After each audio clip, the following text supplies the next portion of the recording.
بسم الله والحمد لله إن الحمد لله نحمده ونستعينه ونستغفره ونعوذ بالله من شرور أنفسنا ومن سيئات أعمالنا من يهده الله فلا مضل له ومن يضلل فلا هادي له وأشهد أن لا إله إلا الله وحده لا شريك له وأشهد أن محمدا عبده ورسوله يا أيها الذين آمنوا اتقوا الله حق تقاته ولا تموتن إلا وأنتم مسلمون يا أيها الناس اتقوا ربكم الذي خلقكم من نفس واحدة وخلق منها زوجها وبث منهما رجالا كثيرا ونساء واتقوا الله الذي تساءلون به والأرحام إن الله كان عليكم رقيبا يا أيها الذين آمنوا اتقوا الله وقولوا قولا سديدا يصلح لكم أعمالكم ويغفر لكم ذنوبكم ومن يطع الله ورسوله فقد فاز فوزا عظيما وإن خير الكلام كلام الله وخير الهدي هدي محمد صلى الله عليه وسلم وإن شر الأمور محدثاتها وكل محدثة بدعة وكل بدعة ضلالة وكل ضلالة في النار أما بعد. Donc aujourd'hui, alhamdulillah, on continue avec un nouveau chapitre dans notre livre Kitab al-Tawhid avec le sharh du Cheikh Salih al-Fawzan, et aujourd'hui c'est le cours numéro 53 et on commence Bab al-Shafa'a, c'est-à-dire le chapitre qui parle de l'intercession, al-Shafa'a. Et donc on va commencer par le sharh. Bon, le Cheikh il mentionne plusieurs ayats, qui parlent du sujet de Shafa'a. Et puis il mentionne une parole également de Ibn Taymiyyah à ce sujet-là. Et donc, on va lire le sharh au fur et à mesure jusqu'à ce qu'on arrive à l'explication du premier verset, puis ensuite on va lire les autres versets un après l'autre pour bien comprendre la signification de ces versets-là. Le cheikh il commence par une introduction pour expliquer un peu le sujet, qu'est-ce qu'il y a à rapport avec la shafa'a. Donc on va commencer tout de suite par la lecture de l'introduction du cheikh Salih al-Fawzan. Il dit قال الشيخ الإمام رحمه الله, c'est-à-dire l'imam Muhammad ibn Abdul Wahhab, باب الشفاعة. الشفاعة معناها التوسط في قضاء حاجة المحتاج لدى من هي عنده. سميت بذلك لأن طالب الحاجة كان منفردا في الأول ثم انضم إليه الشافع صار شفعا، لأن الشفع ضد الوتر، فلما كان طالب الحاجة منفردا ثم انضم إليه الواسطة شفعه في الطلب، ولذلك سمي شافعا، وسمي بذلك أو هذا العمل شفاعة. قال الله تعالى قال الله سبحانه وتعالى من يشفع شفاعة حسنة يكن له نصيب منها ومن يشفع شفاعة سيئة يكن له كفل منها. سورة النساء. فالذي يشفع عند السلاطين أو عند الأغنياء أو عند غيرهم لقضاء حاجة المحتاجين يعتبر عمله شفاعة طيبة ويؤجر عليها. قال صلى الله عليه وسلم اشفعوا تؤجروا ويقضي الله على لسان رسوله ما يشاء أو ما شاء. نعم. Donc le cheikh Salih al-Fawzan il explique, donc il dit, le cheikh Muhammad ibn Abdul Wahhab rahimahullah a dit que c'est le chapitre de Al-Shafa'a. Al-Shafa'a, qu'est-ce que ça signifie? Ça veut dire d'intercéder pour régler le besoin de quelqu'un qui a un besoin. Donc, on l'a appelé comme ça parce que quand tu demandes en premier, tu es toute seule. Puis tu demandes à quelqu'un d'intercéder en ta faveur, donc c'est comme si vous devenez deux personnes, donc c'est impair. C'est pair, oui, pardon. Donc impair au début, parce que il était un, après est devenu impair. Et al-shafa, ça veut dire pair, et c'est le contraire de witr qui veut dire impair. Donc c'est de là l'origine du mot shafa'a. Ok, et le chef il mentionne un verset dans le Coran qui parle de ça, c'est le verset 85 dans Surat An-Nisa, et ça dit, celui qui fait une bonne intercession, il aura une part de ça, il en aura une part. C'est-à-dire, tu intercèdes pour quelqu'un, hein, pour quelque chose de bien, eh bien tu auras une part de la récompense. Et si tu intercèdes dans une mauvaise intercession, eh bien tu auras aussi une part de la responsabilité. Et donc, il donne l'exemple, le cheikh, il dit celui donc qui va intercéder auprès des rois, auprès des dirigeants, auprès des hommes riches, pour essayer de régler le besoin de quelqu'un, hein, eh bien ça c'est considéré comme étant une bonne intercession. Par exemple, tu sais que quelqu'un a besoin d'une grosse somme d'argent, ou besoin d'argent, et tu connais quelqu'un qui est riche, qui pourrait l'aider, qui t'en va intercéder en la faveur de cette personne-là qui a ce besoin-là. Tu dis au riche, j'ai un ami qui a besoin d'aide, je voudrais te le présenter, si tu peux l'aider, ce serait bien. Ça s'appelle shafa'a, ça veut dire intercéder pour quelqu'un. Hein? Donc, celui qui fait ça c'est une bonne shafa'a, donc c'est considéré comme si tu as une part de la récompense dans le fait d'avoir intercédé pour cette personne-là. Et il mentionne un hadith du prophète sallallahu alayhi wa sallam qui dit intercédez pour les gens, vous serez récompensés. Et Allah décrète par la langue de son messager ce qu'il veut. Après il dit أما إذا كانت الشفاعة في أمر محرم فهذه شفاعة سيئة كالذي يشفع عند السلطان في تعطيل الحدود إذا وجب الحد على شخص شفع عنده ليسقط عنه الحد، وهذه شفاعة سيئة. ولهذا لما تقرر الحد على امرأة من بني مخزوم في عهد النبي صلى الله عليه وسلم كانت تستعير المتاع وتجحده، شق على أهلها وذويها قطع يدها، تراجعوا بمن يشفع عند رسول الله صلى الله عليه وسلم، فتقرر رأيهم أن يطلبوا من أسامة بن زيد رضي الله عنه حب رسول الله صلى الله عليه وسلم وابن حبه ليشفع عند رسول الله صلى الله عليه وسلم في ترك قطع يد هذه المرأة. فكلم أسامة رسول الله صلى الله عليه وسلم في ذلك، فغضب النبي صلى الله عليه وسلم غضبا شديدا وتغيظ على أسامة رضي الله عنه وقال له أتشفع في حد من حدود الله؟ ويم الله لو أن فاطمة بنت محمد سرقت لقطعت يدها. وقال إذا بلغت الحدود السلطان فلعن الله الشافع والمشفع.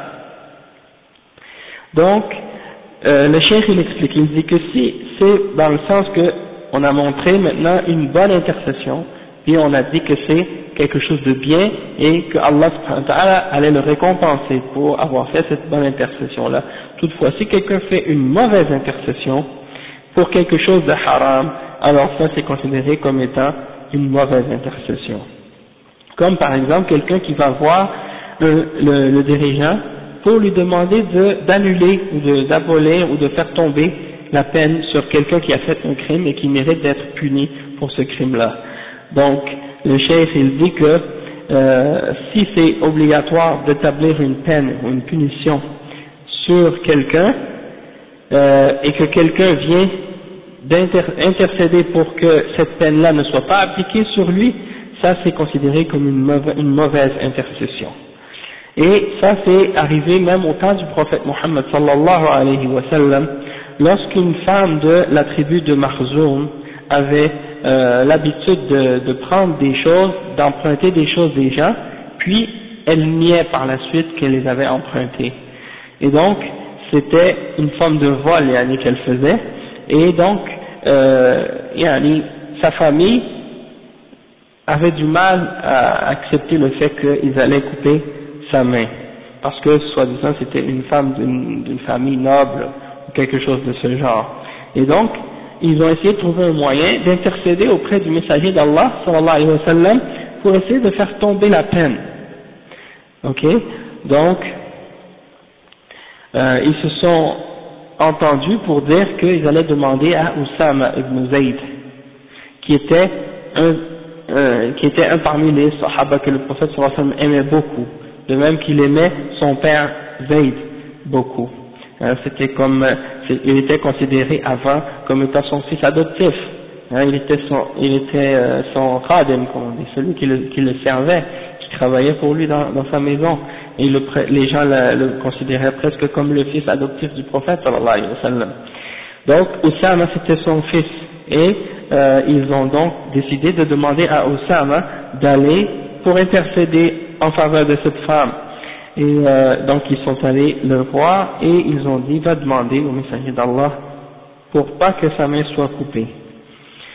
Donc Oussama ibn Zayd est allé demander au messager d'Allah sallallahu alayhi wa sallam pour cette chose-là, et le messager d'Allah sallallahu alayhi wa sallam s'est mis en colère et il s'est fâché et il a dit: est-ce que tu veux intercéder au sujet d'une punition parmi les peines que Allah subhanahu wa ta'ala a établies? Il dit: par Allah, même si Fatima, la fille de Mohammed, avait volé, j'aurais coupé sa main. Ça veut dire, même si c'était sa propre fille qui avait volé, il allait couper sa main. C'est-à-dire, on ne regarde pas le niveau de la personne, le statut social ou autre chose dans ces choses-là. Quand c'est le temps d'établir la peine de l'islam sur quelqu'un, sur un criminel ou quelqu'un qui a volé ou quelqu'un qui a fait quelque chose de mal, eh bien il faut appliquer la peine sur lui. Et donc il a dit aussi dans un autre hadith, lorsque les peines arrivent aux dirigeants, il n'est plus permis par la suite d'intercéder, comme on avait déjà vu dans le passé, dans un écho passé, que si toi par exemple tu as attrapé quelqu'un qui vient voler chez toi, hein, et puis tu décides de barakallahu fik, oui c'est ça, un sahabi qui avait volé, un sahabi qui avait attrapé un voleur, il a amené au messager d'Allah sallallahu alayhi wa sallam pour dire lui il a volé, hein, donc il dit c'est pas grave, il a dit au messager d'Allah je te l'amène mais je lui pardonne, tu peux le laisser. Il a dit il fallait que tu le pardonnes avant, une fois que tu l'as amené, ça y est, tu vois. Donc si tu veux laisser partir la personne puis tu la pardonnes, tu l'excuses, dans ce cas-là tu le fais avant, mais c'est pas une fois que l'affaire est arrivée devant le juge et que tu as fait ta plainte et que tu as montré les témoignages et tout, et là après tu dis ça y est, je le pardonne. Non, parce que c'est une punition qui est établie par Allah subhanahu wa ta'ala, et donc dans un cas pareil, comme le hadith dit que dans un cas pareil, celui qui intercède, il a sur lui la malédiction d'Allah, et de même que la personne pour qui on intercède. Donc ensuite il dit والحاصل أن هذا تعريف الشفاعة وانقسامها إلى شفاعة حسنة وشفاعة سيئة هذا فيما بين الناس والمراد هنا الشفاعة عند الله. Donc il dit que là on a donc donné la définition du mot shafa'a dans la langue arabe, la définition linguistique, et le fait que ça se divise en une bonne et une mauvaise shafa'a, et ça c'est quand on parle de la shafa'a ou de l'intercession entre deux personnes ou entre des êtres humains. Mais le sujet dont l'imam Muhammad ibn Abdul Wahhab veut parler dans ce chapitre-là, c'est de l'intercession qui a rapport avec Allah subhanahu wa ta'ala, pour intercéder auprès d'Allah subhanahu wa ta'ala. Donc il dit ومراد المصنف رحمه الله من هذا الباب أنه لما كان المشركون قديما وحديثا يعبدون من دون الله الأصنام والأشجار والأحجار والقبور والأضرحة والأولياء والصالحين والملائكة والأنبياء، فإذا أنكر عليهم ذلك قالوا هؤلاء شفعاؤنا عند الله، نحن نعلم أنهم مخلوقون وأن الأمر بيد الله، ولكن هؤلاء لهم مكانة عند الله ونريد منهم أن يشفعوا لنا عند الله، فيسبحون للأولياء والصالحين والأشجار والأحجار ويستغيثون بهم ويصرفون لهم أنواع العبادة، فإذا أنكر عليهم قالوا غرضنا من ذلك هو الشفاعة فقط، فبين الله أن ذلك هو الشرك، وأن تلك هي عبادة غير الله، قال تعالى ويعبدون من دون الله ما لا يضرهم ولا ينفعهم ويقولون هؤلاء شفعاؤنا عند الله. Donc le cheikh il explique, il dit que l'auteur de ce livre, le cheikh Muhammad ibn Abdul Wahhab, c'était quoi son intention en écrivant ce chapitre?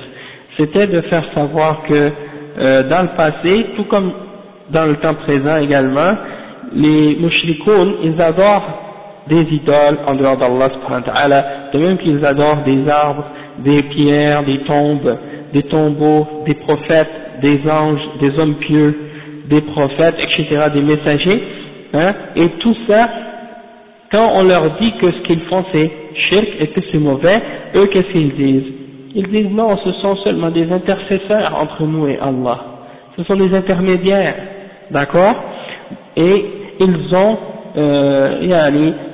ils disent on sait que ce sont des créatures, parce que ils disent on sait que ce sont des créatures d'Allah, on sait que toute la décision et tout le commandement est entre les mains d'Allah subhanahu wa ta'ala, mais ceux-là ont une place importante auprès d'Allah subhanahu wa ta'ala, et donc on veut qu'ils intercèdent en notre faveur auprès d'Allah subhanahu wa ta'ala, en voulant dire ils sont rapprochés d'Allah subhanahu wa ta'ala, et nous on est très loin parce qu'on est des gens qui font des péchés, on est des gens qui ont plein de fautes, donc le fait que eux ils soient proches, ils peuvent intercéder pour nous.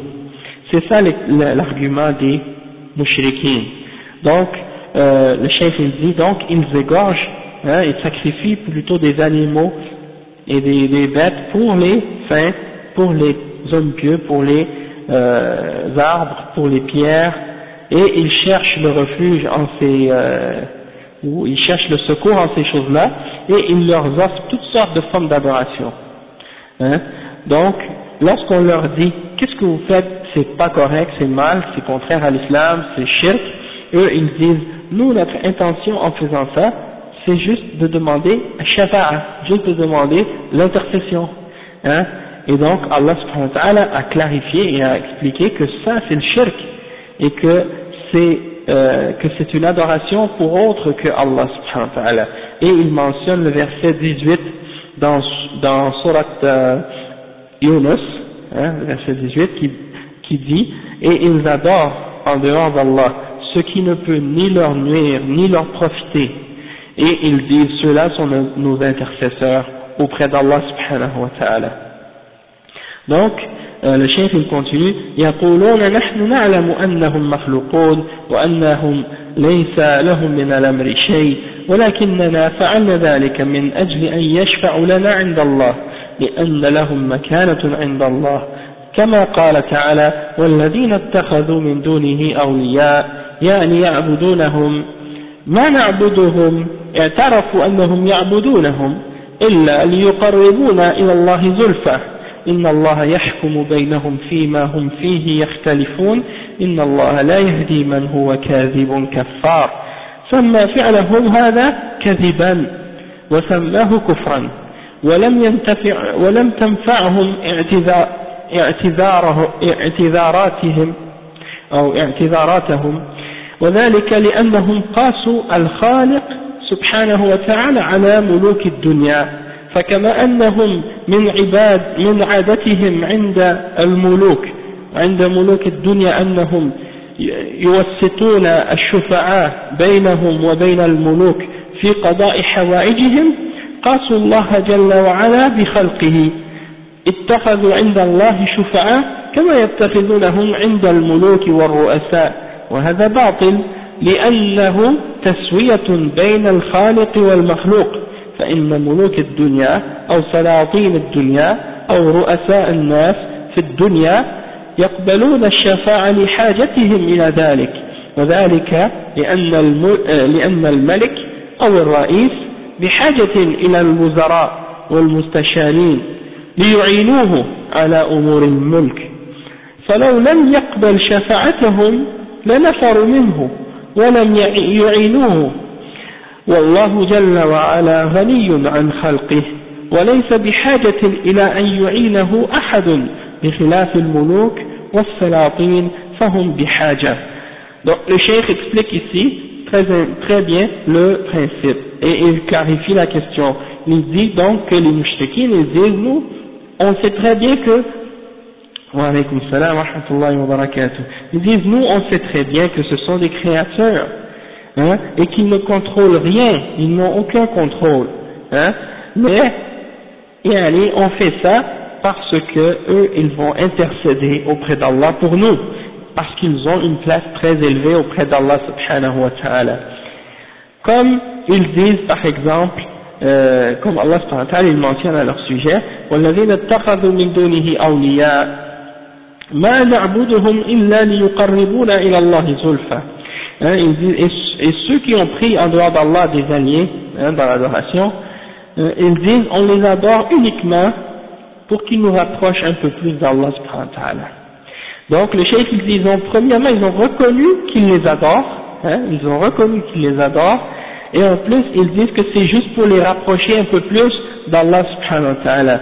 Puis Allah il complète ce verset là qui est dans Surat Al-Zumar, verset 3, en disant que Allah va juger entre eux sur ce sur quoi ils ont divergé, et Allah ne guide certes pas celui qui est menteur et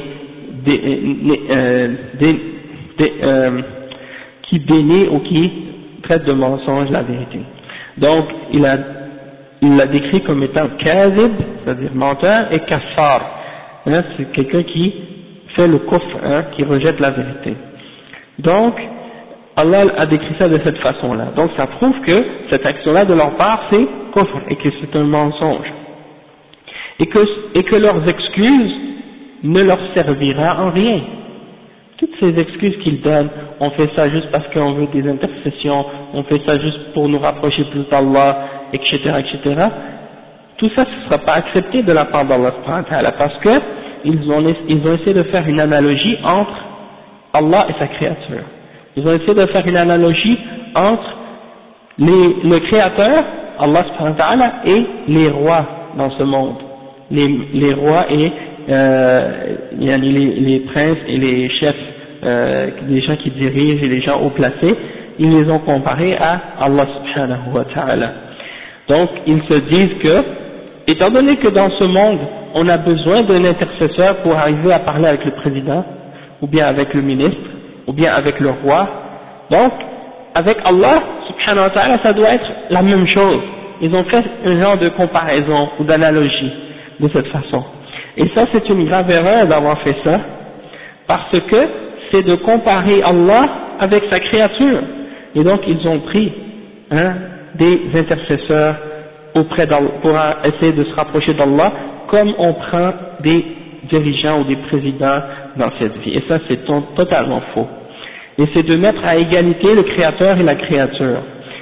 Et il y a une grande différence entre le créateur et la créature, et entre Allah et les rois. Pourquoi?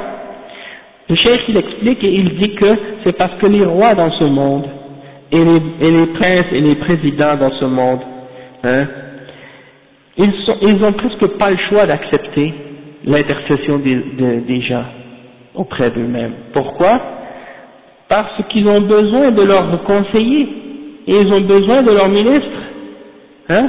S'ils refusent de rendre des services à leurs ministres et à leurs conseillers quand ils ont besoin d'une intercession, qu'est-ce qui arrive à la fin? Ils risquent de perdre l'aide de ces ministres, ils risquent de perdre l'aide de ses conseillers, et donc il a besoin de ses conseillers, et donc il est obligé d'une certaine façon, indirectement, de leur faire des faveurs, disons, et de leur accorder certains services de temps en temps quand ils viennent pour demander une intercession, hein, auprès d'eux. Donc ça c'est pour les créatures, mais Allah subhanahu wa ta'ala il n'est pas comparable à ces créatures là, parce que Allah subhanahu wa ta'ala il n'a aucun besoin de sa créature. Allah subhanahu wa ta'ala n'a besoin de personne dans ce monde, d'accord, parce qu'il se suffit à lui-même, il est Al-Ghani, hein, Al-Qayyum. Donc il a besoin de personne pour l'aider, contrairement aux dirigeants, aux rois, aux présidents, etc. D'accord? Donc on ne peut pas faire d'analogie de ce genre. وأيضا الملوك والرؤساء لو علموا بأحوال الناس فإنهم قد لا يلينون لهم وقد لا يلتفتون إليهم ولكن إذا جاءهم هؤلاء الوسطاء تكلموا وعليكم السلام ورحمة الله تكلموا معهم أثروا فيهم فقبلوا الشفاعة أما الله جل وعلا فإنه لا يؤثر عليه أحد الله جل وعلا يريد الرحمة لعباده ويريد المغفرة ويريد قضاء حاجة الناس وإعطائهم ورزقهم هو مريد لذلك سبحانه وتعالى بدون أن يؤثر عليه أحد. Le cheikh il dit que, et ça aussi c'est un point intéressant et un point important, c'est que les dirigeants et les princes et les rois et les présidents, ils ne connaissent pas les gens, hein, ils ne connaissent pas les gens, et donc ils ont besoin parfois de quelqu'un pour les introduire, ou disons, on dit ça en anglais, mais en français ce serait plutôt présenter, hein, pour les présenter, ouais, introduce comme on dit en anglais, pour faire la présentation, parce que quand tu connais pas quelqu'un, un étranger qui vient te voir, tu le connais pas, tu peux pas lui faire confiance, hein. Donc, quelqu'un que tu connais, il vient te le présenter, et là, ça sert comme d'intermédiaire, dans le sens que, étant donné que tu le connais, et qu'il te dit du bien de cette personne, donc tu vas lui faire confiance à cause de lui. Et ben, donc c'est dans ce sens-là. Et à cause de ça, ils vont t'influencer, ou ils vont influencer le roi, ou le président, pour qu'il accepte d'aider cette personne. Mais Allah subhanahu wa ta'ala, lui, il n'a pas, il connaît sa créature, il les connaît parfaitement, il n'a pas besoin de quelqu'un pour faire les présentations, d'accord? Et en même temps, il veut du bien pour ses serviteurs, il veut les aider, il veut leur donner la subsistance, il veut les pardonner, hein, et il veut leur donner, remplir leurs besoins, etc., sans que quelqu'un ait besoin de les influencer à faire ça, hein, dans ce sens-là. Donc, ça c'est une autre grande différence entre les créatures et Allah subhanahu wa ta'ala. ففيه فرق بين الخالق والمخلوق من هذه الوجوه من ناحية أن الله غني لا يحتاج إلى إعانة الشفيع ومن ناحية أن الله عليم لا يحتاج إلى إخبار الشفيع عن أحوال خلقه ومن ناحية أن الله سبحانه وتعالى مريد للخير والرحمة لعباده وقضاء حوائجهم إذا هم طلبوا من الله بصدق ولجأوا إليه بإخلاص قضى حوائجهم بدون أن يكون هناك واسطة فتبين لنا إذن الفرق بين الخالق والمخلوق فغلط المشركون في ذلك حيث سووا بين الخالق أو سووا الخالق بالمخلوق واتخذوا الشفعاء عنده كما يتخذون الشفعاء عند الملوك والرؤساء. Le cheikh il dit que donc de ces deux points de vue là il y a une différence entre les créatures et les créateurs. La première c'est que Allah subhanahu wa ta'ala il est riche dans le sens qu'il se suffit à lui-même et qu'il n'a pas besoin de l'aide de l'intercesseur. Et de notre point de vue, c'est qu'il sait toutes choses et donc il n'a pas besoin d'être informé de l'état de sa créature, ni de présentation ou d'autres choses de ce genre. Et donc, également, de notre point de vue aussi, c'est qu'il sait, de notre point de vue, c'est qu'il veut du bien pour ses serviteurs et de la miséricorde pour ses serviteurs. Et il veut également remplir leurs besoins et leur donner ce qu'ils ont besoin. Donc si tu demandes avec sincérité à Allah subhanahu wa ta'ala pour quelque chose et que tu tournes vers lui avec pureté d'intention pour qu'il te donne ce que tu as besoin, hein, il va te le donner même si il n'y a pas d'intercesseur. Donc le cheikh il dit qu'on comprend donc maintenant la différence qui existe entre le créateur et la créature, et on comprend donc que l'erreur des mushrikin c'est d'avoir fait une comparaison et d'avoir mis à égalité le créateur et la créature. Et le cheikh il dit qu'ils ont pris donc, à cause de ça, des intercesseurs ou des intermédiaires entre eux et Allah subhanahu wa ta'ala, comme ils font avec les rois et les présidents. والشفاعة في كتاب الله جاءت على قسمين قسم منفي وقسم مثبت. وعليكم السلام ورحمة الله وبركاته. قسم منفي وقسم مثبت. فالقسم المنفي هو الشفاعة التي تطلب من غير الله. هذه شفاعة منفية لأن الشفاعة ملك لله لا تطلب إلا منه، وكذلك الشفاعة التي تطلب في من لا تقبل فيه وهو الكافر، فالكافر والمشرك لا تقبل فيه الشفاعة، ما للظالمين من حميم ولا شفيع. وقال تعالى: واتقوا يوما لا تجزي نفس عن نفس شيئا ولا يقبل منها شفاعة. Donc le cheikh il dit qu'il y a deux formes de shafa'a. Une première forme de shafa'a, d'intercession, qui est affirmée, et une autre qui est niée, ou qui est pas affirmée. C'est-à-dire une qui est niée et une qui est affirmée. D'accord?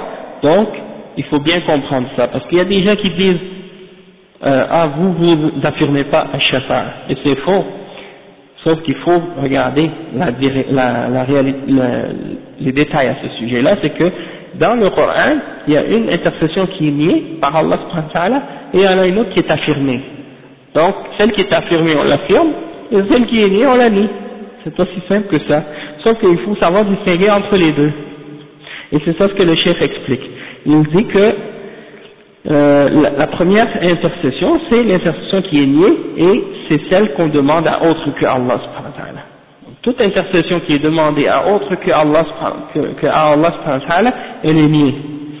Et il dit que pourquoi elle est niée, cette intercession qui est demandée à autre que Allah subhanahu wa ta'ala, c'est parce que cette intercession-là, elle appartient uniquement à Allah. C'est à Allah qu'appartient l'intercession.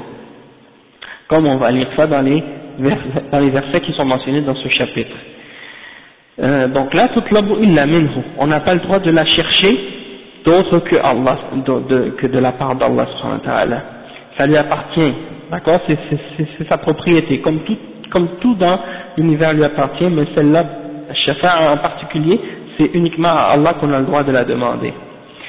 Et on n'a pas le droit non plus de la demander, excepté pour quelqu'un pour qui ce sera accepté de lui. Hein? Celui pour qui l'intercession ne sera pas acceptée, on n'a pas le droit de demander l'intercession pour lui. Comme par exemple le mushrik ou le kafir. On ne peut pas demander l'intercession à Allah subhanahu wa ta'ala pour ces genres de personnes. Allah subhanahu wa ta'ala, il dit dans le Coran: "Ma lil-zalimina min hamimin wala shafi'a." Il n'y aura pas pour les injustes, c'est-à-dire les mouchriquines et les kuffars, il n'y aura pas d'intercesseurs, et ils n'auront pas non plus d'amis chaleureux ce jour-là, c'est au jugement dernier. Et dans Surat Al-Baqarah, il y a aussi la mention que c'est un jour dans lequel aucune âme ne pourra rien faire pour une autre, ni aucune intercession ne sera acceptée. Et ça, bien entendu, c'est pour le non-croyant. Ensuite, il y a al-shafa'a qui est affirmé dans le Coran. Le cheikh dit: وَالشَّفَاعَةُ الْمُثْبَتَةُ وَهِيَ التي توفر فيها الشرطان.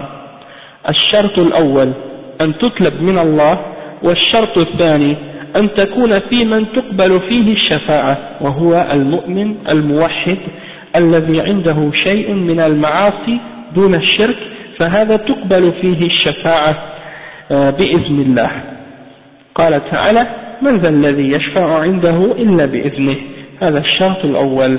والشرط الثاني: ولا يشفعون إلا لمن ارتضى وهم أهل الإيمان.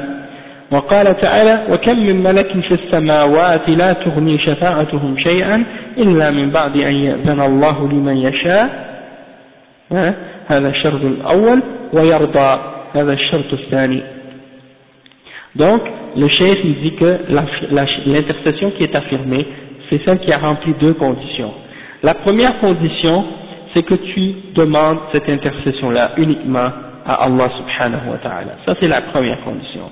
La deuxième condition, c'est que si on la demande, il faut qu'elle soit demandée uniquement pour la personne de qui elle sera acceptée, c'est-à-dire, ou la personne pour qui elle sera acceptée, c'est-à-dire pour le croyant, celui qui a appliqué et établi le tawhid, qui est muwahhid, ok, c'est-à-dire qui a établi, qui a cru au tawhid et qui l'a appliqué. Même s'il a quelques péchés, même s'il a quelques péchés, sauf que ces péchés-là sont moins que le shirk, dans ce cas-là, il mérite d'être parmi ceux qui auront le droit à l'intercession, par la permission d'Allah subhanahu wa ta'ala. Donc, comme on a expliqué plusieurs fois, ça fait partie de la aqidah de Ahl Sunnati wal Jama'a, c'est que si un musulman, tant qu'il n'a pas fait shirk, s'il meurt sur le tawhid, il sera, incha'Allah, au paradis. حتى قتل الناس. Allah subhanahu wa ta'ala il dit إن الله لا يغفر أن يشرك به ويغفر ما دون ذلك لمن يشاء. Il va rentrer au paradis. Tout musulman qui n'a pas fait le shirk billah, il entrera au paradis. Sauf qu'il y a une différence. Est-ce qu'il va rentrer tout de suite au paradis, comme celui qui a établi le tawhid dans toute sa perfection et qui rentre directement au paradis parce qu'il n'a pas fait de péché et il a établi son tawhid, ou bien il rentre en enfer un certain temps pour être purifié de ses péchés, puis après il rentre au paradis parce qu'il n'a pas fait le shirk. Ceux qui vont rester éternellement en enfer, c'est seulement ceux qui ont fait le shirk billah. D'accord? Wa alaykum salam wa rahmatullah. Donc, le plus grave de tous les péchés, c'est le shirk billah.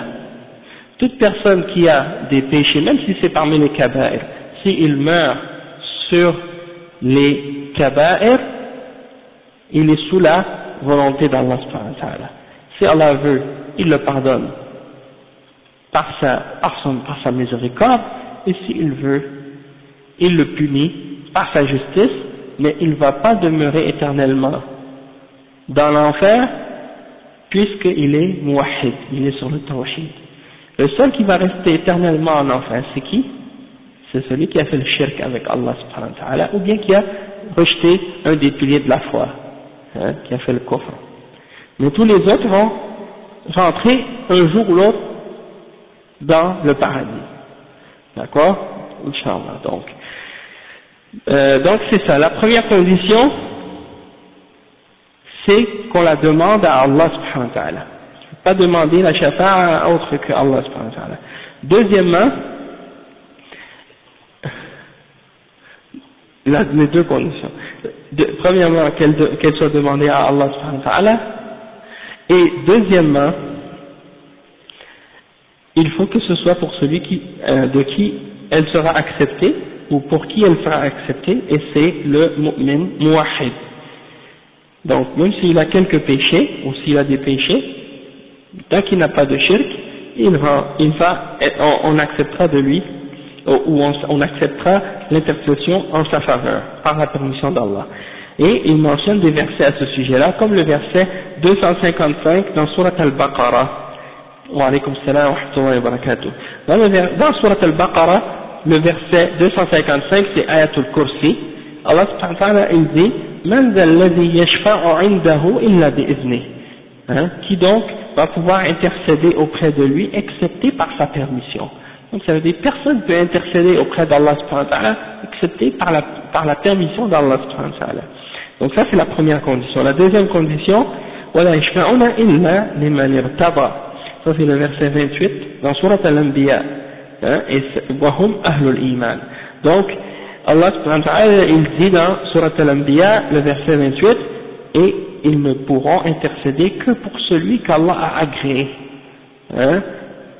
Et ce sont les gens qui ont la foi, Ahlul Iman. D'accord? Ensuite il dit, ça c'est donc la deuxième condition. Ensuite il donne un autre exemple de la première condition, il dit, dans Surat Al-Najm, le verset 26, Allah subhanahu wa ta'ala il dit, et combien d'anges dans le ciel, hein, combien d'anges dans le ciel, leur intercession ne servira à rien, excepté pour celui qui a eu la permission, hein, excepté pour celui qui a eu la permission d'Allah, ça c'est la condition numéro 1, wa yarda, et la deuxième condition, wa yarda, c'est-à-dire qu'il soit satisfait de lui. Allah subhanahu wa ta'ala doit être satisfait de lui. Et ça c'est la deuxième condition. Le cheikh il dit, wa shafa'atul musbata sittatu anwa'. Il y a 6 catégories d'intercession qui sont affirmées dans le Coran et dans la Sunna. النوع الأول الشفاعة العظمى وهي المقام المحمود وهي التي تكون من الرسول صلى الله عليه وسلم لأهل الموقف إذا طال الوقوف على أهل الموقف التمسوا من يشفع لهم إلى الله في القضاء بينهم وإراحتهم من الموقف فيأتون إلى آدم عليه السلام ثم إلى الأنبياء نبيا كلهم يعتذرون حتى ينتهوا إلى محمد صلى الله عليه وسلم فيقول أنا لها ثم يخر ساجدا حتى يقال له يا محمد ارفع رأسك وسل تعطى واشفع تشفع هذا فيه أن الرسول صلى الله عليه وسلم لا يشفع ابتداء وإنما يشفع بعد الاستئذان بعد أن يخر ساجدا لله ولا يشفع إلا بعد أن يؤذن له ويقال اشفع تشفع ثم يشفع في أهل الموقف فيحاسبون ثم ينصرفون من الموقف إما إلى الجنة وإما إلى النار. Le cheikh il dit donc que la première catégorie de shafa'a, la première catégorie d'intercession, c'est la grande intercession. C'est lorsque les hommes seront tous réunis au jugement dernier, en train d'attendre que Allah subhanahu wa ta'ala juge entre les hommes. Hein? Et donc, on sait que ce jour-là, c'est un jour qui dure 50 000 heures. Hein? Et c'est un jour difficile pour tout le monde. Tout le monde est ressuscité debout devant Allah subhanahu wa ta'ala, nu, hein, comme Allah subhanahu wa ta'ala les a créés, et ils attendent le jugement. Et ça, c'est ce qu'on appelle al-maqam al-mahmoud. Cette intercession-là, pour ce jour-là, c'est al-maqam al-mahmoud. Et là, ça c'est la place de gloire qu'Allah subhanahu wa ta'ala va donner au prophète Mohammed sallallahu alayhi wa sallam. Pourquoi? Parce que c'est lui qui va intercéder en faveur des gens qui sont réunis et qui attendent le jugement. Personne ose aller demander à Allah subhanahu wa ta'ala pour qu'il commence le jugement. Chaque fois, les hommes se réunissent pour aller voir les prophètes, pour essayer de leur demander d'aller et de demander à Allah subhanahu wa ta'ala pour qu'il commence le jugement. Mais chaque fois qu'ils arrivent à un messager, le messager s'excuse. Donc ils commencent par Adam alayhi salam, puis ils vont aux autres prophètes, un après l'autre, ils s'excusent tous. Ils disent, c'est pas nous, on peut pas, aller voir un autre prophète. Et donc ils terminent à Muhammad sallallahu alayhi wa sallam, avec le prophète Muhammad sallallahu alayhi wa sallam. Et le prophète Muhammad sallallahu alayhi wa sallam dit, c'est à moi, c'est-à-dire c'est moi qui va intercéder pour vous, Inch'Allah.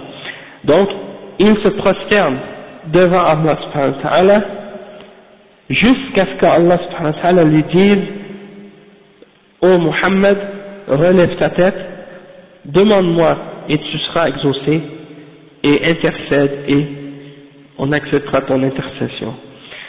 Et donc, il y a la preuve que le messager d'Allah sallallahu alayhi wa sallam ne va pas commencer directement par l'intercession. Il va commencer en premier par la prosternation. Hein, il ne peut pas intercéder excepté après la permission, après avoir reçu la permission de le faire. Donc, il commence par la prosternation, il tombe prosterné devant Allah subhanahu wa ta'ala, et il ne peut intercéder que pour celui que Allah subhanahu wa ta'ala a donné la permission. C'est-à-dire, il peut uniquement demander l'intercession après avoir eu la permission, et shafa'atu shafa'a. Et donc, il va intercéder pour les gens qui sont réunis ce jour-là, hein, pour que Allah subhanahu wa ta'ala commence à les juger. Puis, par la suite, ils vont quitter cet endroit-là, soit vers le paradis, soit vers l'enfer. Na'udhu billahi minan nar. Le cheikh dit هذه الشفاعة العظمى هي المقام المحمود الذي قال تعالى فيه عسى أن يبعثك ربك مقاما محمودا لأنه يحمده عليه الأولون والآخرون صلى الله عليه وسلم وهذه لم يخالف فيها أحد وحقيقتها أن الخلائق يطلبون من النبي صلى الله عليه وسلم أن يدعو الله لهم بأن يريحهم من الموقف الطويل. Donc le cheikh il dit cette shafa'a, cette grande shafa'a, c'est la place de gloire que Allah subhanahu wa ta'ala a mentionné dans le verset dans Surat al-Isra, le verset 79, que Allah subhanahu wa ta'ala allait placer le messager sallallahu alayhi wa sallam dans une place de gloire. Et pourquoi on l'appelle la place de gloire, al-maqam al-mahmoud? C'est parce que tous les êtres humains, les premiers et les derniers, vont tous être, vont tous, disons, remercier le prophète sallallahu alayhi wa sallam pour avoir intercédé en leur faveur ce jour-là. Et donc, c'est la place de gloire. Et il n'y a personne qui a divergé à ce sujet-là. Tout le monde est d'accord que c'est la place de gloire. Et la réalité de ça, c'est que les créatures vont demander au messager d'Allah sallallahu alayhi wa sallam d'invoquer Allah subhanahu wa ta'ala pour eux, pour qu'ils soient, reposés de cette longue attente au jugement dernier. النوع الثاني شفاعته صلى الله عليه وسلم لأهل الجنة في أن يدخلوا الجنة. La deuxième shafa'a, la deuxième catégorie de shafa'a, c'est la shafa'a du messager sallallahu alayhi wa sallam pour les gens du paradis, pour qu'ils puissent entrer dans le paradis. النوع الثالث شفاعته صلى الله عليه وسلم في بعض أهل الجنة في رفعة درجاتهم في الجنة. La troisième catégorie, c'est l'intercession du prophète sallallahu alayhi wa sallam pour certains des habitants du paradis, pour essayer de les faire élever en degrés dans le paradis.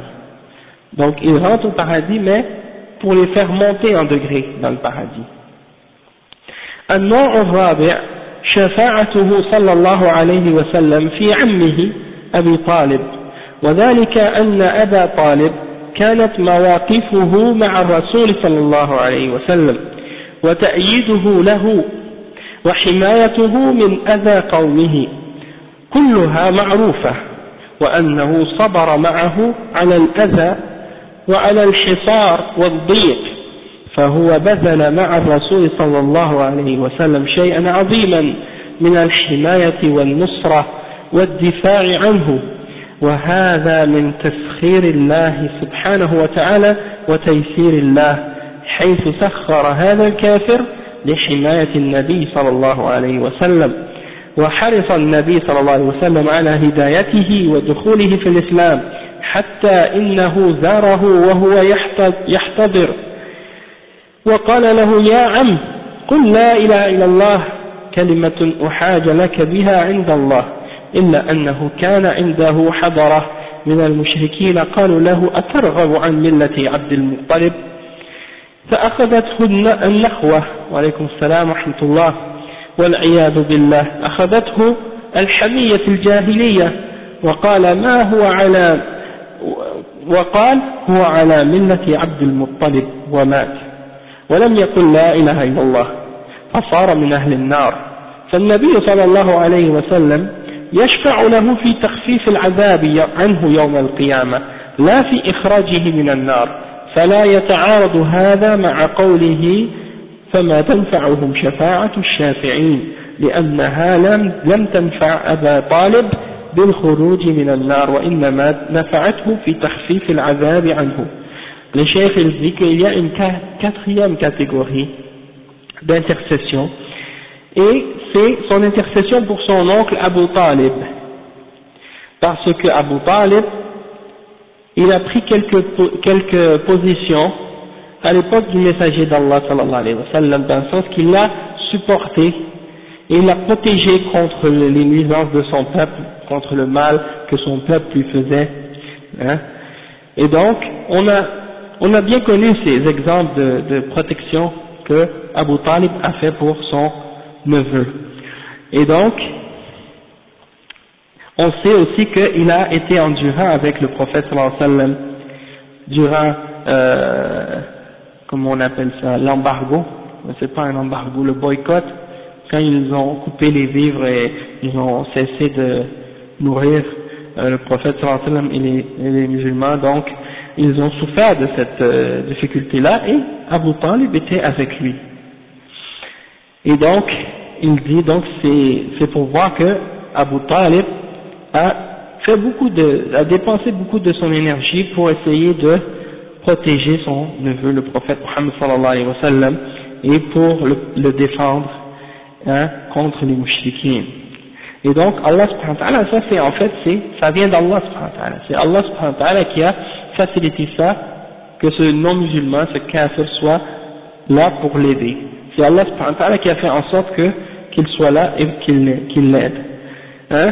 Et le prophète Muhammad sallallahu alayhi wa sallam a fait beaucoup d'efforts également, et il avait un désir ardent de lui montrer le droit chemin et de le guider à l'islam, hein. Et il l'a appelé à entrer dans l'islam, il l'a invité à se convertir à l'islam, il l'a même visité lorsqu'il était, disons dans les derniers moments, juste avant sa mort, hein. Ben oui, il était agonisant, et il l'a visité et il lui a dit: oh mon oncle, dis la ilaha illallah, c'est une parole que si tu l'as dit, je vais argumenter, ou je vais disons essayer de défendre ton entrée au paradis au jugement dernier. Wa alaykum salam wa rahmatullahi wa barakatuh.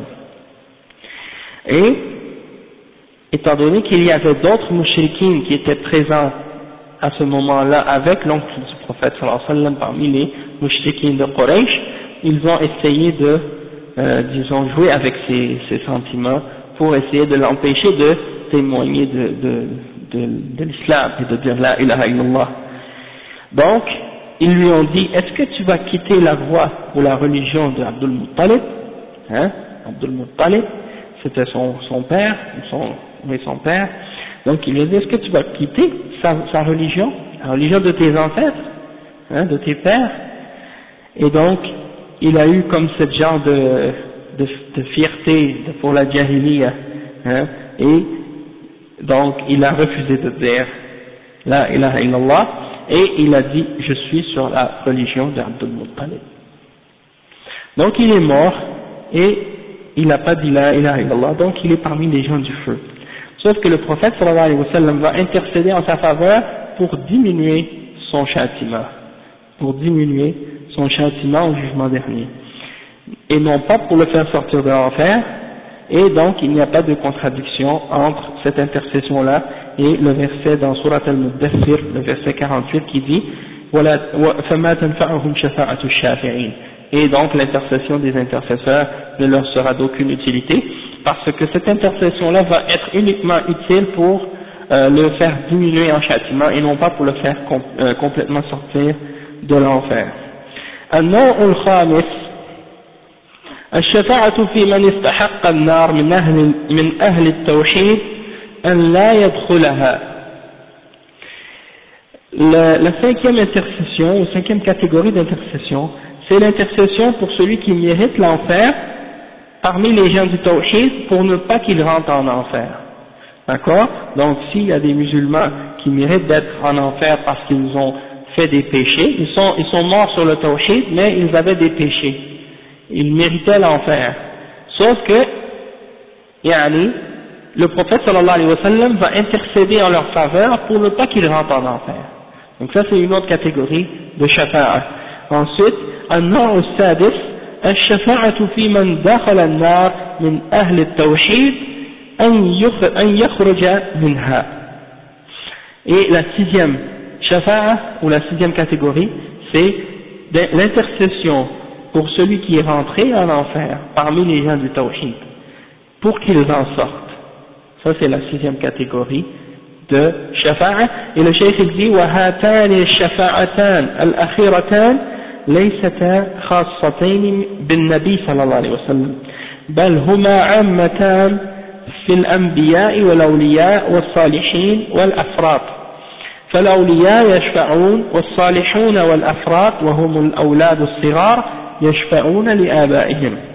Le cheikh il dit que les deux dernières shafa'a, les deux dernières catégories de shafa'a qu'on a mentionnées, 5 et 6, elles ne sont pas particulières au messager sallallahu alayhi wa sallam, mais elles sont générales pour les prophètes, tous les hommes pieux et tous les petits-enfants qui sont je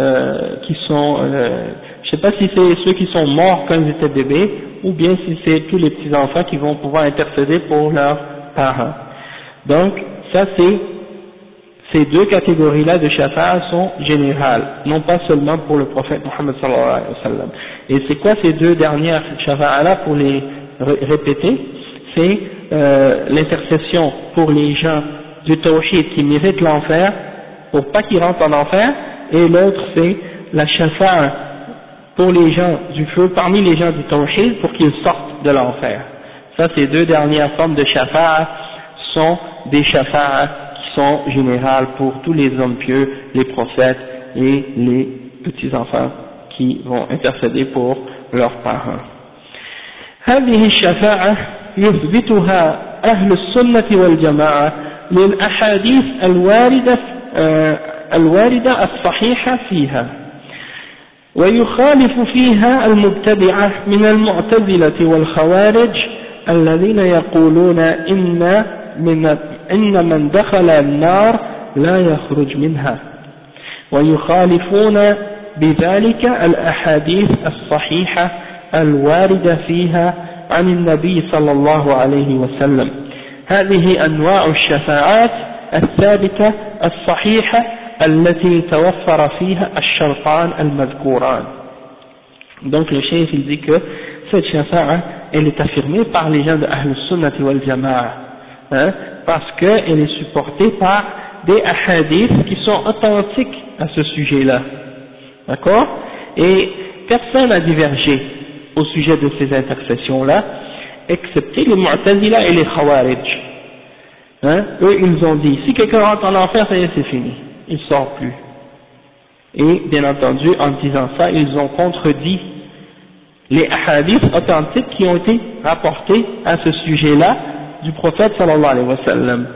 Et donc ça c'est les catégories de shafa'a qui ont été authentiquement rapportées, qui sont authentiques au sujet de l'intercession qui remplit les deux conditions qu'on a mentionnées. Donc le cheikh dit ensuite وأمر الشفاعة أمر عظيم لأنه غلط فيها من الناس قديما وحديثا وفهموها على غير المقصود، فجمهور المشركين أو كل المشركين فهموها على غير المقصود، وبعض المبتدعة من المسلمين أنكروا بعضها فحصل الغلط.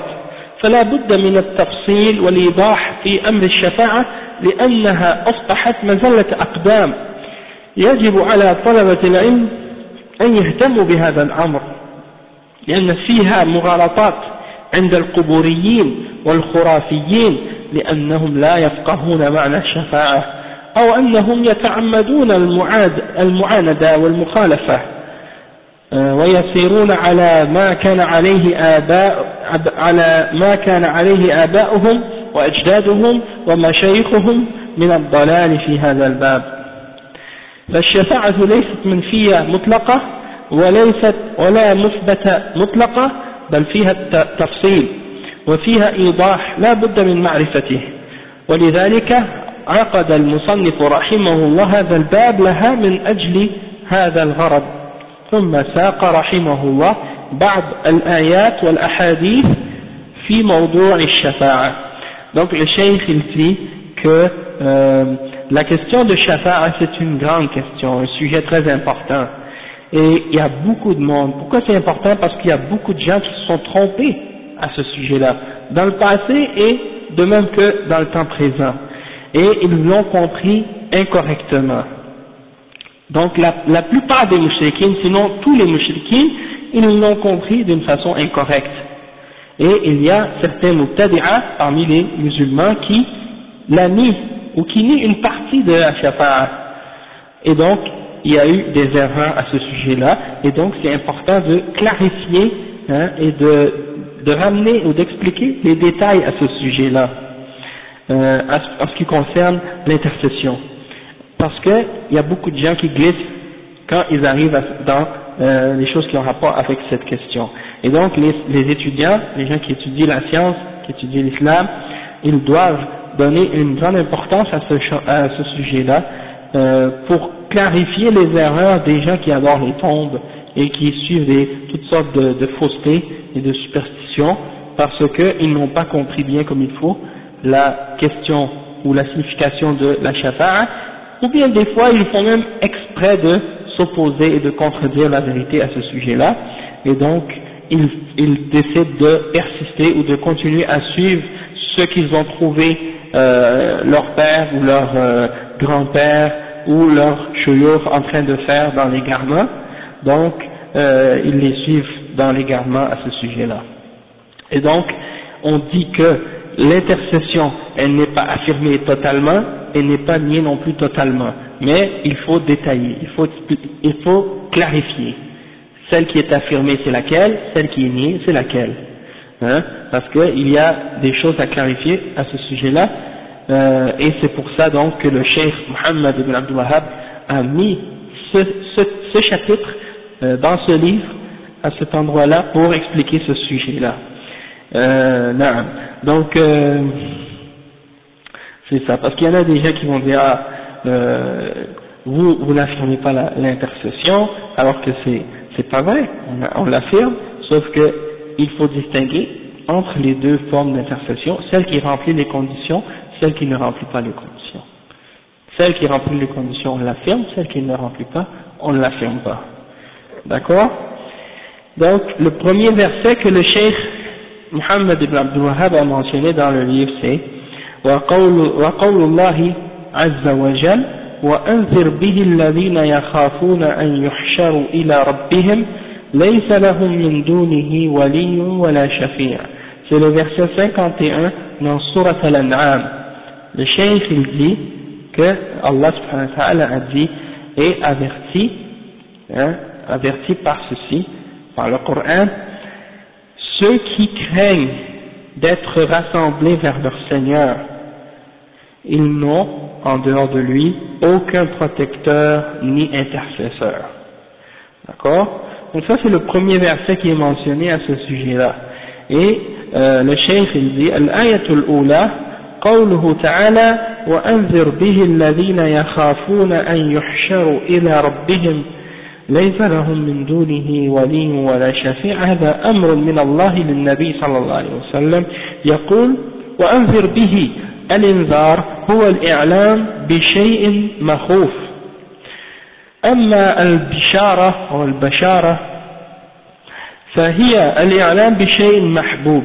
والنبي صلى الله عليه وسلم بشير ونذير، بشير لأهل الإيمان بالأجر والثواب والجنة، ونذير لأهل الشرك والمعاصي بالعذاب والنار. Donc le cheikh il dit que ce verset-là est un commandement pour le messager, pour le prophète sallallahu alayhi wa sallam.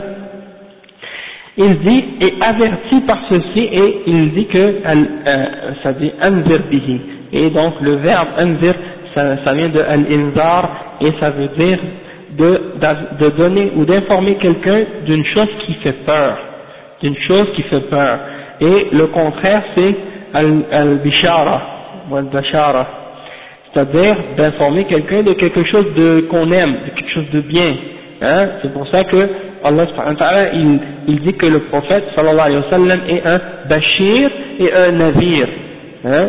Il est annonciateur d'une bonne chose, d'une bonne nouvelle et avertisseur, exactement. Donc, il avertit, il annonce la bonne nouvelle aux gens de la foi, de la récompense qu'ils vont avoir et du paradis, et il avertit les gens du shirk et les gens qui font les péchés d'un châtiment et du feu. الذين يخافون أن يحشروا إلى ربهم الحشر معناه الجمع لأن الله يجمع الخلائق يوم القيامة أو يجمع أولهم وآخرهم في صعيد واحد لا يخفى منهم أحد لأجل فصل القضاء بينهم وجزائهم بأعمالهم، وهذا الموقف لا بد منه. فأنت أيها الرسول أنذر المؤمنين بهذا الموقف. لماذا خص المؤمنين؟ لأنهم هم الذين يمتثلون، وإلا فإنه مأمور بأن يبلغ الناس كلهم، ولكنه أحيانا يؤمر بتخصيص المؤمنين لأنهم هم الذين يمتثلون، وفي إنذارهم نفع لهم. أما المشركون والكفار فهم يبلغون من أجل إقامة الحجة عليهم، وأما المؤمنون فإنهم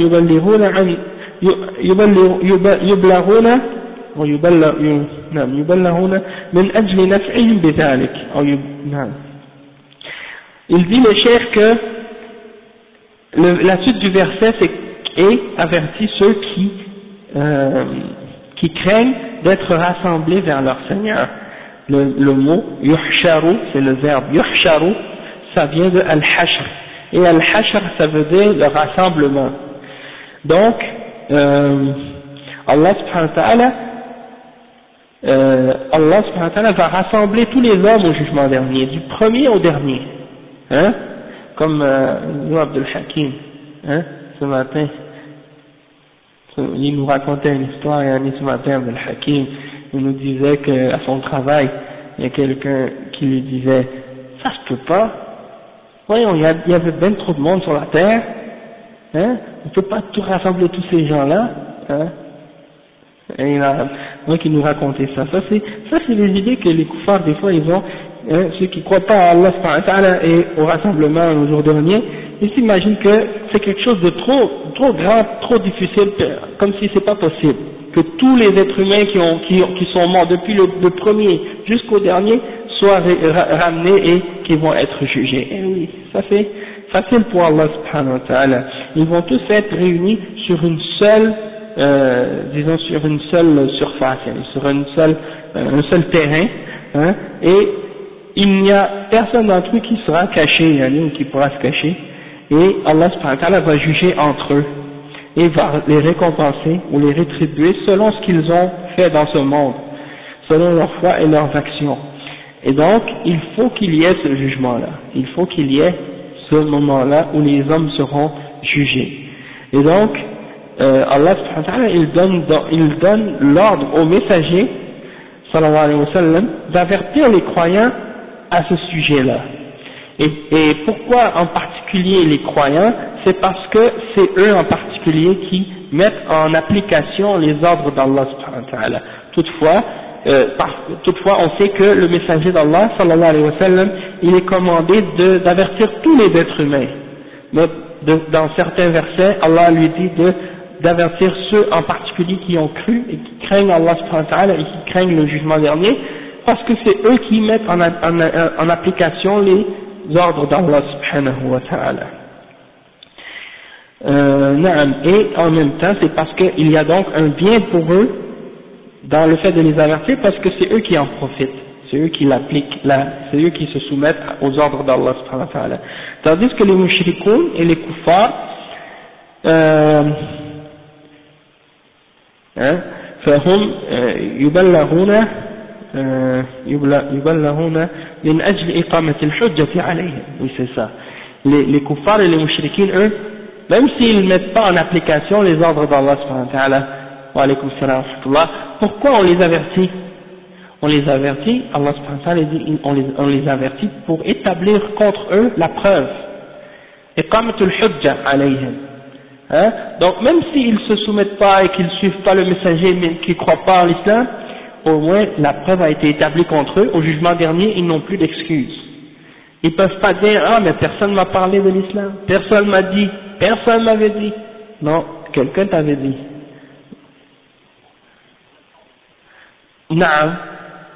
Naam, pour les koufars, c'est comme une information, jusqu'à ce qu'ils acceptent. Ou bien, s'ils refusent, eh ben, ils sont informés. Hein? Et les musulmans, on les avertit. Les croyants, les mu'minines, ils sont avertis. Barakallahu fik. Et donc, il dit, amma al-mu'minoun, en ce qui concerne les mu'minoun, c'est ça. Yublahuna min ajli naf'ihim bidhalik. Donc les croyants, eux, ils sont informés, ils sont avertis de ça, et on leur transmet ça pour qu'ils puissent en bénéficier, parce que c'est eux qui vont en profiter le plus, puisque c'est eux qui l'appliquent. ليس لهم من دونه أي غير الله ولي ولا شفيع لا أحد يتولاهم يوم القيامة من الخلق يفر المرء من أخيه وأمه وأبيه وصاحبته وبنيه لكل امرئ منهم يومئذ شأن يغنيه يوم القيامة ما أحد يسأل عن أحد قال تعالى وردوا إلى الله مولاهم الحق وضل عنهم ما كانوا يفترون فهنالك الولاية لله الحق يوم القيامة ما أحد يلوي على أحد ولا أحد يسأل عن أحد بل إن القريب إذا رأى أقرب الناس إليه يفر منه ولا شفيع أي واسطة يتوسط له عند الله ما أحد يشفع له يوم القيامة إلا بإذن الله وبشرط أن يكون هذا الشخص ممن يرضى الله عنه هذه شفاعة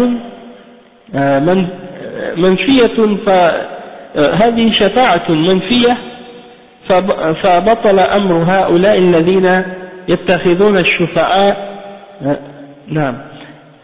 إلا بإذن الله وبشرط أن يكون هذا الشخص ممن يرضي الله عنه أو يرضى الله عنه وهذه شفاعة منفية فبطل أمر هؤلاء الذين يتخذون الشفعاء ويظنون أنهم يخلصونهم يوم القيامة من عذاب الله كما يقول صاحب البردة يا أكرم الخلق ما لي من ألوذ به سواك عند حلول الحادث العمم إن لم تكن في معادي آخذا بيدي فضلا إلا فقل يا زلة القدم هذا على اعتقاد المشركين أن الرسول صلى الله عليه وسلم يأخذ بيده ويخلصه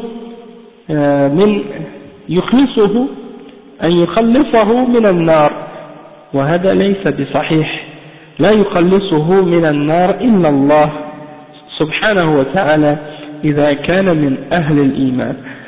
Le cheikh il dit donc qu'ils n'auront pas en dehors d'Allah subhanahu wa ta'ala aucun protecteur ni intercesseur. Il n'y a personne au jugement dernier qui pourra te protéger. Il n'y a personne au jugement dernier qui pourra protéger les êtres humains. Parce que Allah subhanahu wa ta'ala il dit que c'est le jour où une personne va s'enfuir de son frère, de sa mère et de son père et de sa compagne et de ses enfants. Ce jour-là, tout le monde va s'enfuir les uns des autres. Chacun aura ses propres choses au sujet desquelles il va se préoccuper. Donc chacun va s'attarder, il va s'occuper uniquement de lui-même ce jour-là, et tout le monde va s'enfuir l'un de l'autre. Ça c'est dans Surat Abasa, versets 34 et 37, ou 34 à 37. Donc le jour du jugement dernier, personne ne va pouvoir demander rien à personne. Comme il dit aussi dans Surat Yunus, le verset 30, وَرُدُّوا إِلَى اللَّهِ مَوْلَاهُمُ الْحَقِّ وَضَلَّ عَنْهُمْ مَا كَانُوا يَفْتَرُونَ. Ils vont être retournés à Allah subhanahu wa ta'ala, leur vrai maître, et tout ce qu'ils avaient en dehors de lui va s'écarter, c'est-à-dire il n'y aura plus rien de ce qu'ils ont inventé comme des fausses divinités ou autre chose qu'ils croyaient pouvoir prendre comme protecteur en dehors d'Allah subhanahu wa ta'ala. Et il mentionne aussi donc ce jour-là, on va voir que c'était uniquement Allah le vrai protecteur. Hein? C'est dans Surat Al-Kahf, le verset 45, hein? Donc c'est là qu'on va voir le réel protecteur, c'est Allah subhanahu wa ta'ala. Il n'y en a pas personne d'autre qui pourra te protéger ce jour-là. Donc, personne ne pourra aider personne au jugement dernier. Et personne ne va demander à personne, et même si la personne la plus proche de toi te voit au jugement dernier, eh bien elle va s'enfuir de toi. Voilà, shafi', c'est-à-dire il n'y a même pas non plus d'intercesseur qui pourra t'aider. Hein? Personne ne pourra intercéder auprès d'Allah au jugement dernier, excepté par la permission d'Allah subhanahu wa ta'ala, et avec la condition que cette personne soit parmi celle qui a eu l'agrément d'Allah subhanahu wa ta'ala. Donc, il dit que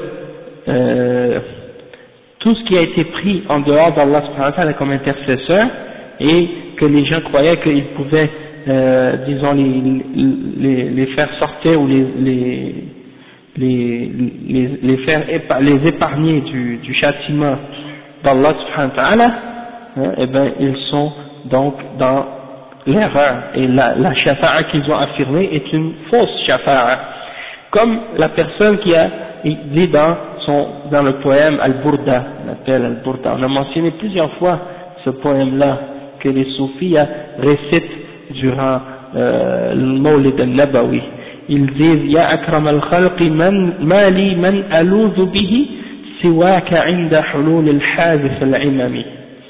Ils disent, c'est comme s'ils disent que ô messager, ils invoquent le prophète Mohammed sallallahu alayhi wa sallam en disant ô toi la plus noble des créatures, je n'ai personne en qui me réfugier en dehors de toi lorsque le jugement dernier va venir. C'est ça ce que ça signifie. إن لم تكن في معادي آخذا بيدي فضلا وإلا فقل يا زلة القدم. C'est-à-dire si t'es pas là pour me tenir la main ce jour-là, c'est comme si c'est fini pour moi. Donc il croit, le cheikh dit que ça c'est la croyance des mouchriquins, que le messager sallallahu alayhi wa sallam va pouvoir attraper la main des gens pour les sauver du feu. Et il dit que ça c'est pas correct, cette croyance-là est fausse. Hein, parce que personne ne peut sauver de l'enfer excepté Allah subhanahu wa ta'ala s'il fait partie des gens qui ont la foi. Hein. Donc les mouchriquins, le prophète sallallahu alayhi wa sallam ne peut rien faire pour eux. Hein. Au jugement dernier, il ne peut pas intercéder pour quelqu'un si c'est un mouchrik. Parce qu'il ne fait pas partie de ceux que Allah subhanahu wa ta'ala a dit وَيَرْضَى إِلَّا مِنْ بَعْدِ أَنْ يَأْذَنَ اللَّهُ لِمَنْ يَشَاءُ وَيَرْضَى. Donc s'il a fait le shirk, il ne fait pas partie de ceux qui ont eu l'agrément d'Allah subhanahu wa ta'ala. Donc cette aqidah de croire que le prophète Mohammed sallallahu alayhi wa sallam peut te sauver au jugement dernier, c'est une fausse aqidah, c'est une forme de shirk. Après le cheikh dit لعلهم يتقون لعلهم يتقون هذا تعليل لقوله وأنذر به من أجل ماذا؟ أي من أجل أن يتقوا ربهم، والتقوى معناها أن يتخذوا ما يقيهم من عذاب الله يوم القيامة، وذلك بالأعمال الصالحة بفعل الطاعات وترك المحرمات، ولا يبقى من عذاب الله يوم القيامة إلا التقوى. فهذا فيه الرد على المشركين الذين يتخذون الشفعاء بين الله بين الله أنه سيأتي يوم القيامة لا أحد يشفع لهم كما يزعمون. Donc le cheikh il dit que à la fin de ce verset Allah subhanahu wa ta'ala ou bien dit لعلهم يتقون, c'est-à-dire pour qu'ils dans le but qu'ils craignent, c'est-à-dire avertis-les dans le but qu'ils craignent et qu'est-ce que ça veut dire at-taqwa? Ça veut dire de prendre une protection entre toi et le châtiment d'Allah subhanahu wa ta'ala au jugement dernier. Et cette protection-là, c'est quoi? C'est de faire les bonnes œuvres et de s'éloigner des choses haram. C'est ça, at-taqwa. Hein? Al-muttaqoun, c'est ceux qui ont pris entre eux et le châtiment d'Allah une protection. Et c'est quoi cette protection? C'est de faire d'avoir la bonne foi et de faire les bonnes œuvres. Et de s'écarter du haram. Ça c'est ça la signification de taqwa. Ça vient du mot wiqaya. c'est-à-dire de chercher une protection. La piété, là, c'est une traduction qui est un peu déficiente quand on la traduit, et des fois ils traduisent le mot taqwa par la crainte, hein, d'avoir la crainte d'Allah, taqwa Allah, crainte d'Allah, ou la piété. Mais la réalité de sa signification du mot taqwa, c'est de prendre une protection entre toi et le châtiment d'Allah en faisant ce qu'il t'ordonne et en t'écartant de ce qu'il t'interdit. Et les ulama, ils ont donné l'exemple comme on avait expliqué l'autre fois, comme par exemple quand tu veux te protéger du soleil, tu te mets dans l'ombre, hein, tu cherches une protection de la chaleur en te mettant à l'ombre. Ou quand tu veux te protéger du froid, tu te mets là où il y a de la chaleur, ou bien tu mets un manteau. Donc ben c'est un peu comme ça. Taqwa, par rapport à la foi et par rapport à la religion, c'est de prendre une protection entre toi et le châtiment d'Allah en faisant ce qu'il t'ordonne et en t'écartant de ce qu'il t'interdit. Ensuite, le cheikh il explique le deuxième verset qui est mentionné dans ce chapitre. قوله قل لله الشفاعة جميعا. Dit, c'est à Allah subhanahu wa ta'ala qu'appartient l'intercession tout entière. Hein? L'intercession tout entière appartient uniquement à Allah subhanahu wa ta'ala. Le cheikh il dit قوله قل لله الشفاعة جميعا هذه الآية جزء من آية في سورة الزمر وهي قوله تعالى أم اتخذوا من دون الله شفعاء قل أولو كانوا لا يملكون شيئا ولا يعقلون قل لله الشفاعة جميعا له ملك السماوات والأرض ثم إليه ترجعون. فقوله تعالى أم اتخذوا من دون الله شفعاء أم هنا بمعنى بل أي بل اتخذوا وهذا من باب الإنكار عليهم. اتخذوا أي المشركون من دون الله أي غير الله شفعاء أي وسائط يتوسطون بينهم وبين الله في إجابة دعواتهم وقضاء حاجاتهم. قل أولو كانوا لا يملكون شيئا فالشفاعة ليست ملكا لهم فأنتم تطلبون منهم ما لا يملكون قل لله الشفاعة جميعا إذ تطلب الشفاعة من الله لا تطلب من غيره. Donc le cheikh il explique ce verset là en disant que ce verset en fait قل لله الشفاعة جميعا c'est une partie d'un verset et le cheikh il a juste mentionné ce bout là alors que le verset en entier qui est dans Surat al-Zumar, le verset 43 et 44, il dit mais ils ont pris en dehors d'Allah subhanahu wa ta'ala des intercesseurs, dit, c'est-à-dire aux messagers d'Allah, dit à ces gens-là, dit aux gens, même s'ils ne possèdent rien et qu'ils ne réfléchissent pas, dit, c'est à Allah qu'appartient, hein, dit aux gens, c'est à Allah seul qu'appartient l'intercession tout entière. C'est lui le maître, ou celui qui possède les cieux et la terre, et c'est vers lui que vous retournez, hein, que vous allez retourner. Donc, le cheikh il dit que ce verset-là, c'est dans le but de leur faire comprendre que ils ont tort de chercher des intercesseurs en dehors d'Allah subhanahu wa ta'ala, hein, que les mouchriquins veulent chercher des intercesseurs en dehors d'Allah subhanahu wa ta'ala. Hein, ils prennent des intermédiaires entre eux et Allah pour demander quand ils ont des besoins ou quand ils ont des problèmes. Et il dit Allah subhanahu wa ta'ala قُلْ أَوَلَوْ كَانُوا لَا يَمْلِكُونَ شَيْئًا, ils ne possèdent rien, ces intercesseurs-là, ils ne possèdent rien pour eux-mêmes. وَلَا يَعْقِلُونَ, ils ne réfléchissent pas. Donc comment tu peux demander à quelqu'un quelque chose que ça lui appartient même pas, hein? Donc, si quelqu'un ne possède pas quelque chose, il ne peut pas te le donner. قُلْ لِلَّهِ الشَّفَاعَةُ جَمِيعًا, dit, l'intercession tout entière appartient à Allah subhanahu wa ta'ala. Et donc, c'est uniquement à Allah subhanahu wa ta'ala que tu dois la demander et non pas à personne en dehors de lui. Donc, ça c'est l'explication de ce verset, de ce deuxième verset. Puis pour la suite, donc on va continuer, Inch'Allah, on va continuer demain. Donc on va s'arrêter maintenant, Inch'Allah. D'accord. سبحانك اللهم وبحمدك أشهد أن لا إله إلا أنت أستغفرك وأتوب إليك. وإياكم.